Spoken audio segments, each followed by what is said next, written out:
Warhammer 40,000 is set in a very grim, dark future setting in the 41st millennium. Basically, mankind is surrounded by this immense alien horde that's bent on its utter destruction. It has all the elements of really traditional fantasy, like orcs and that kind of stuff, but it's set far in the future where they all have guns. We really have taken the IP to heart. Relic has a strong history of working with the GW Warhammer 40,000 IP. We love that IP, and we don't want to sell short any of the action and the violence.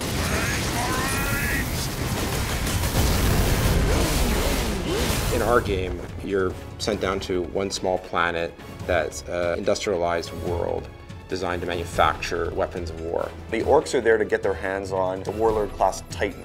Titans are gargantuan beasts of metal, bristling with weapons that could level whole cities. And if the orcs can get their hands on these weapons, they could ravage countless worlds, and they would be a true threat to the Imperium.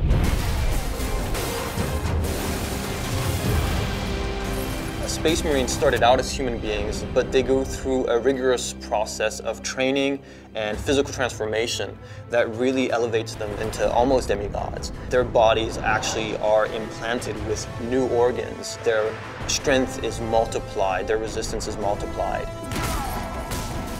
Captain Titus is the protagonist in the story. He's the main character. He has the ability to take the rules and sort of interpret them in his own way, and some of the other characters in the story have different viewpoints on how that should be interpreted. Millions more of them. Our plan is unchanged.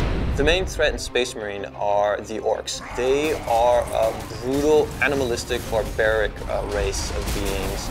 Orcs is just one of the many races found in the fiction, and it's the one that we felt best complemented the Space Marines. Space Marines are very serious, very controlled. The orcs are sort of messy, vicious, violent, so it adds a nice contrast. We have some which are like shamans. They have magical powers. We also have Gretchen.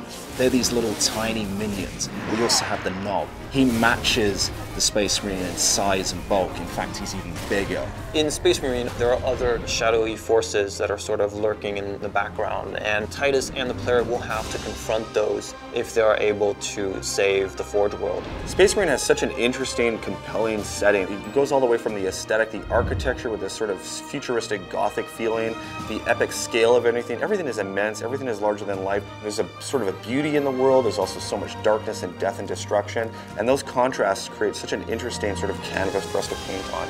It's just a tremendous sci-fi fantasy universe. It's not just a simple story about an orc invasion of the Forge world. There's much more depth going on. There's lots of twists and turns in the story. There's betrayals. The action is amazingly intense. Really, anybody who likes science fiction, who likes any kind of blockbuster entertainment is going to love Space Marine.